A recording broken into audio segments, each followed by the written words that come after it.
अस्सलाम वालेकुम dear students, उम्मीद है आप सब खैरियत से होंगे। आज हम लोग अपनी 11th क्लास की मैथ्स की लेक्चर सीरीज़ का लेक्चर नंबर 2 स्टार्ट करने जा रहे हैं। स्टार्ट करने से पहले अगर आपने मेरा चैनल अभी तक सब्सक्राइब नहीं किया तो काइंडली सब्सक्राइब कर दें ताकि हर आने वाली न्यू वीडियो आप तक पहुंच सके, और साथ ही साथ लाइक और शेयर भी कर दें।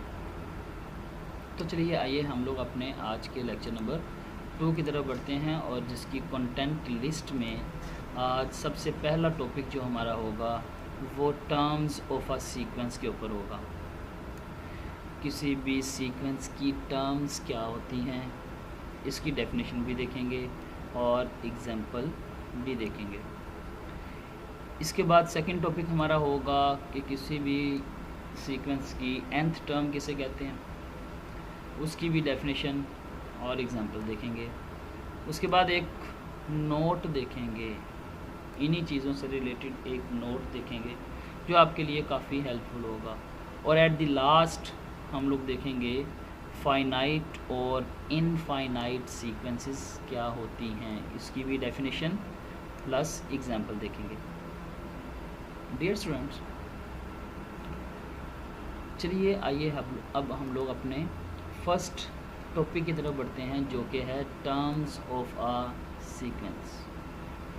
सीक्वेंस की टर्म से क्या मुराद है? Each number of a sequence is called its term. इसको हम लोग एग्जांपल से देखते हैं, फिर मैं डेफिनेशन को रिपीट कर दूंगा।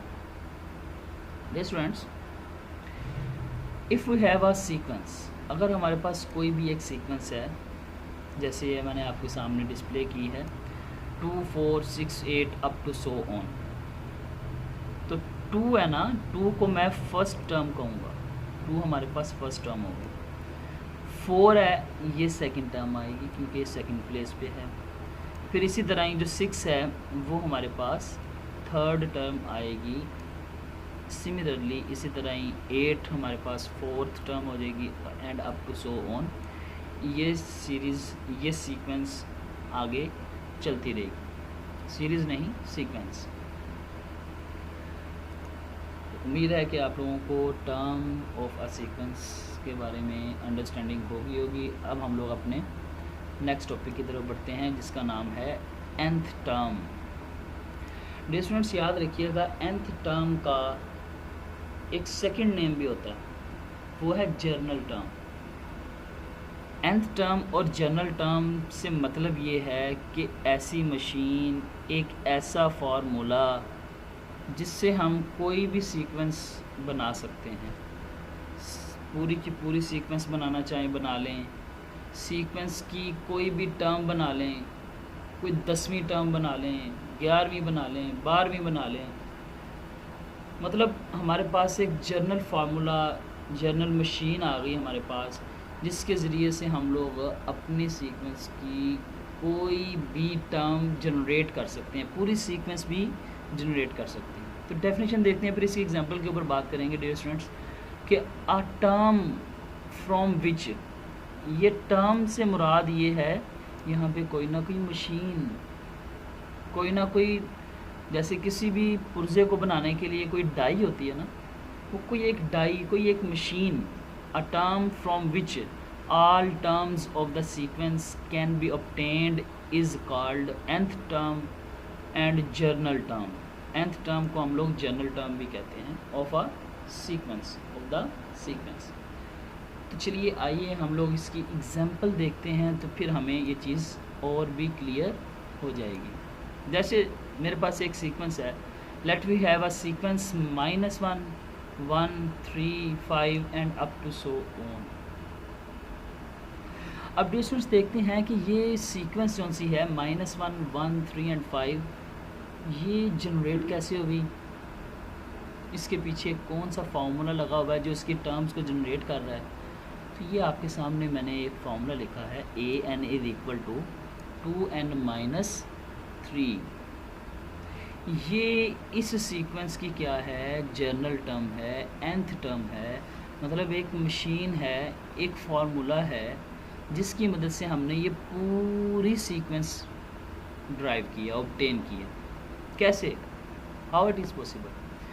देखिएगा डियर स्टूडेंट्स, जब मैंने इस n की जगह पे 1 रखा, ये जो आपको n नज़र आ रहा है, मैंने इसकी जगह पे 1 रखा, तो ये बना 2 × 1 -3। तो 2 को और 1 को मल्टीप्लाई करेंगे 2 आ जाएगा, 2 में से 3 माइनस करेंगे तो आंसर हमारे पास क्या आ जाएगा? -1। इस तरह हमारे पास इस सीक्वेंस की जो फर्स्ट टर्म है वो जनरेट होगी, इस सीक्वेंस की जो फर्स्ट टर्म है -1 वो जनरेट होगी। अगेन मैं जब इसमें 1 के बाद 2 रखूँगा, इसकी जगह पे n की जगह पे मैं 1 की बाद मैं यहाँ पे 2 रख देता हूँ, 2 -3, तो ये आ जाएगा 4 -3, ये आ जाएगा 1, ये हमारे पास 1 आ गया। मतलब ये जो सेकंड टर्म है सीक्वेंस की ये जनरेट होगी। इसी तरह ही मैं n की जगह पे 3 रखूँगा तो 2 3 दा 6 और 6 में से 3 माइनस करूँगा तो 3 आ जाएगा। मतलब मेरे पास फिर जो थर्ड टर्म है वो जनरेट हो जाएगी। इसी तरह 4 रखूँगा तो हमारे पास नेक्स्ट टर्म 5 जनरेट हो जाएगी। एंड ये प्रोसीजर हमारे पास आगे अप टू सोन चलता रहेगा। तो इसी तरह फिर हम लोग कह सकते हैं कि ये जो मेरे पास nth टर्म होगी इस सीक्वेंस की, ये मशीन हो गई, ये जनरेटर हो गया, जिसकी मदद से हम लोग ये पूरी सीक्वेंस भी ड्राइव कर सकते हैं और इसकी जितनी भी टर्म कहेंगे चाहेंगे हम उतनी टर्म फाइंड कर सकते हैं। जैसे एक उसको थोड़ा और एक्सप्लेन कर लेते हैं। जैसे मैं चाहता हूँ कि मैं यहाँ पे ना इसकी क्या करूँ, 7वीं टर्म जो इस अभी तो आपके सामने ये -1 है, ये फर्स्ट टर्म है, ये 1 है, ये सेकंड टर्म है, 3 है थर्ड टर्म है, 5 है फोर्थ टर्म है, आगे 5th टर्म भी आएगी, 6 भी आएगी, 7th भी आएगी, 8th भी आएगी। तो मैं चाह रहा हूँ कि मैं इसमें ना 7th टर्म फाइंड करूँ। तो मैं क्या करूँगा, n की जगह पे 7 रख दूँगा। तो n की जगह पे अगर मैं 7 रखूँगा तो डियर स्टूडेंट्स देखिएगा तो ये बनेगा 2 × 7 -3। तो 2 7 से मल्टीप्लाई होके 14 बन जाएगा। 14 -3 ये क्या आ जाएगा आपके पास 11 हो जाएगा। तो मतलब इस सीक्वेंस की जो 7th टर्म होगी ना वो 11 होगी। अब निकाल के भी देखें ना, अगर मैं इसकी क्या नाम है उसका, ये 5 जोन से है, ये 4th टर्म है। अगर मैं इसकी 5th टर्म निकालूंगा तो n की जगह पे 5 रखूँगा तो वो 5 बनेगा, 5 × 10, 10 में से 3 रखेंगे तो 7 इससे आगे आ जाएगा, वो इसकी 5th टर्म कहलाएगा। अगर मैंने इसकी 6th टर्म निकालनी है तो n की जगह पे 6 रख दूँगा, 2 6 दा 12, 12 में से 3 निकालेंगे तो क्या आ जाएगा आपके पास 9 आ जाएगा। ठीक है, फिर मैं इसकी 7th टर्म निकालूंगा तो n की जगह पे 7 रख दूंगा, 2 7 दा 14, 14 - 3 करेंगे तो 11 आ जाएगा। तो वाकई ही हमने देखा कि हमारे पास जो इसकी 7th टर्म आएगी वो कौन सी आएगी, 11 आएगी। तो डियर स्टूडेंट्स, अब आई होप कि आप लोगों को nth टर्म क्या होती है इसके बारे में पता चल गया होगा। nth टर्म का दूसरा नाम है जर्नल टर्म, और इसके ज़रिए से हम लोग किस तरह अपनी सीक्वेंस को जनरेट कर सकते हैं, अपने सीक्वेंस की कोई भी टर्म को जनरेट कर सकते हैं, किसी भी टर्म को जनरेट कर सकते हैं। वो चाहे आपके पास 50th टर्म हो, 50वीं टर्म हो, या 60वीं टर्म हो, या 100वीं टर्म हो, कोई भी हो हम लोग जनरेट कर सकते हैं। बस हमें ये देखना है कि हमें कौन सी टर्म हमें फाइंड करनी है, तो n की जगह पे वो नंबर रख देना है। 20वीं टर्म फाइंड करनी है तो n की जगह पे आप 20 रख दें। तो चलिए आइए हम लोग अब इससे रिलेटेड एक इम्पोर्टेंट नोट की तरफ बढ़ते हैं, इम्पोर्टेंट नोट की तरफ बढ़ते हैं। नोट का आपके पास पहला पॉइंट, नोट का पहला पॉइंट आपके पास क्या है, nth और general term of a sequence is denoted by a के पाँव में हमने n लिख दी। जैसे ये देखिएगा मैंने ये लिखा है, किसी भी सीक्वेंस की जो nth या जर्नल टर्म होती है उसको हम a n से जाहिर करते हैं। ये एक नोटेशन होगी कि हम लोगों ने किसी भी जनरल टर्म को, किसी भी nth टर्म को डिनोट कैसे करना है, जाहिर कैसे करना है। सेकंड टर्म देखिएगा, domain of any sequence is equal to set of natural number 1 2 3 up to so on. Dear students, इस नोट का मतलब क्या है? इस नोट का मतलब है कि जब मैं इस n की जगह पे वैल्यूज़ रखता हूँ तो वो वैल्यूज़ मैं कहाँ से उठाऊँगा, वो वैल्यूज़ को पुट करना स्टार्ट कहाँ से करूँगा, वो सेट ऑफ नेचुरल नंबर से लूँगा और 1 से स्टार्ट करूँगा। मतलब ये है कि अभी मैंने जब आपको ये वाली जो सीक्वेंस है ये ड्राइव करके दिखाई, तो मैंने n की जगह पे सबसे पहले कौन सी वैल्यू रखी? 1 रखी, फिर 2 रखी, ये 3, ये 2 3 ये मैं नेचुरल नंबर से उठा रहा था, सेट ऑफ नेचुरल नंबर से उठा रहा था और 1 से स्टार्ट कर देते। तो डियर स्टूडेंट्स, आम तौर पे होता क्या है कि जब भी हम किसी भी सीक्वेंस को जनरेट करने के लिए वैल्यूज़ चूज़ करते हैं, n की जगह पे पुट करने के लिए वैल्यूज़ चूज़ करते हैं, तो वो सेट ऑफ नेचुरल नंबर से चूज़ करते हैं, सेट ऑफ नेचुरल नंबर से स्टार्ट लेते हैं, मतलब 1 से स्टार्ट लेते हैं, 1 पुट करते हैं, फिर 2 पुट करते हैं, फिर 3, ठीक है। तो हमारे पास सीक्वेंस जनरेशन स्टार्ट हो जाती है। अब यहाँ पे एक वर्ड आया डोमेन। डियर स्टूडेंट्स, याद रखिए कि डोमेन किसे कहते हैं?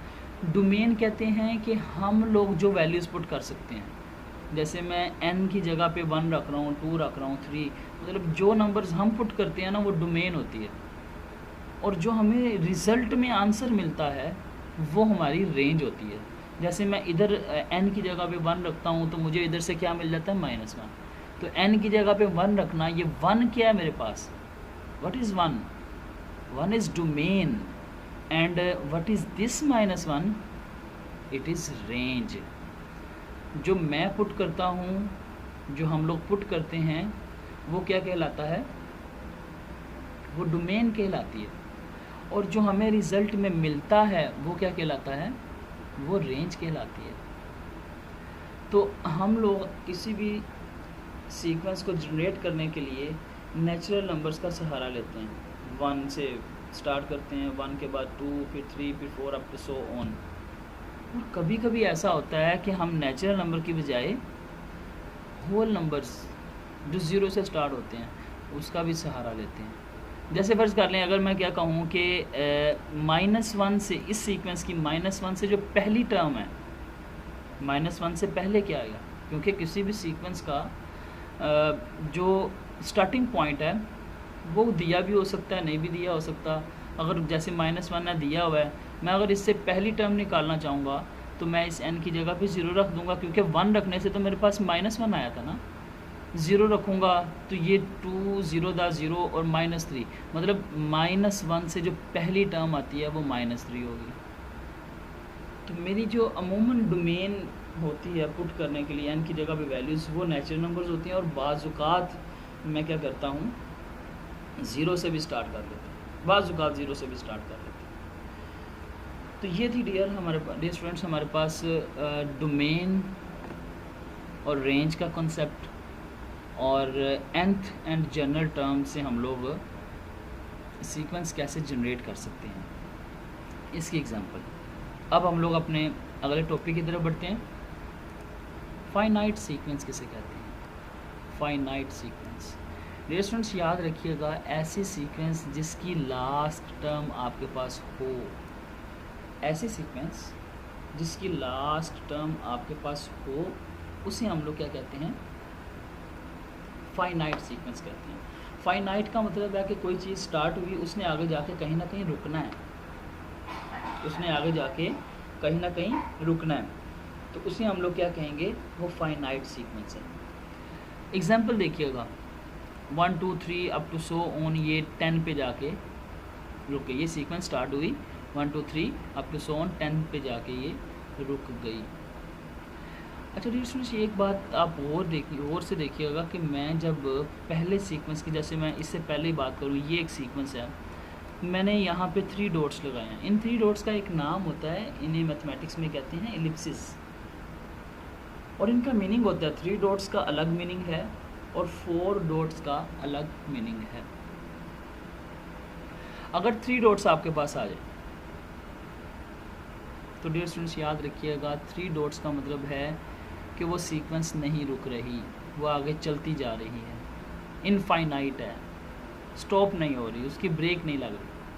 और अगर हमारे पास कहीं ना कहीं जाके वो सीक्वेंस रुक जाए तो उसका मतलब है कि वो फाइनाइट है। और इनफाइनाइट के लिए 3 डॉट्स का यूज़ करते हैं और फाइनाइट के लिए हम लोग 4 डॉट्स का यूज़ करते हैं। इसी तरह ही हमारे पास जो अगली एग्जांपल है वो 2, 3, 4, ठीक है, अप टू सो ऑन। मैंने अपनी तरफ से यहाँ पे इवन नंबर लिखे थे, तो यहाँ पे मैंने ये 3 भी लिख दिया गलती से, बाय मिस्टेक मैंने लिखा था 2, 4, ठीक है, 6, 8 अप टू सो ऑन, आपको समझाने के लिए ना। तो ये डियर स्टूडेंट्स देखिएगा ये आ गया आपके पास 12, तो ये भी सीक्वेंस कहीं ना कहीं जाके रुक रही है, तो इसको भी मैं क्या कहूँगा, फाइनाइट सीक्वेंस। और ये दोनों सीक्वेंसेस की जो लास्ट टर्म्स हैं वो हमारे पास हैं, तो इसलिए भी हम लोग इन्हें क्या कहेंगे कि ये कहीं ना कहीं जाके रुक रही हैं, तो ये फाइनाइट सीक्वेंस है। चलिए आइए अब हम लोग इनफाइनाइट सीक्वेंस की बात करते हैं। ऐसी सीक्वेंसेस जिनकी लास्ट टर्म हमारे पास नहीं होती, such sequence which has no last term, जिनकी लास्ट टर्म नहीं होती। और ये आपके सामने शो हुई है 1, 2, 3 अप टू सो ऑन। और मैंने ये गलती कर दी कि जो इनफाइनाइट सीक्वेंस है उनमें भी मैंने क्या कर दिया, 4 डॉट्स लगा दिए, ये आखिर वाला डॉट नहीं आना, तो ये आप देख लीजिएगा डियर स्टूडेंट्स। तो इनफाइनाइट सीक्वेंस के लिए 3 डॉट्स का यूज़ होता है, उसका मतलब होता है कि वो चीज़ आगे चलती जा रही है। तो डियर स्टूडेंट्स उम्मीद है कि आप लोगों को आज का लेक्चर समझ आया होगा। इससे आगे इंशाल्लाह ताला हम लोग नेक्स्ट क्लास में देखेंगे। अल्लाह हाफिज़।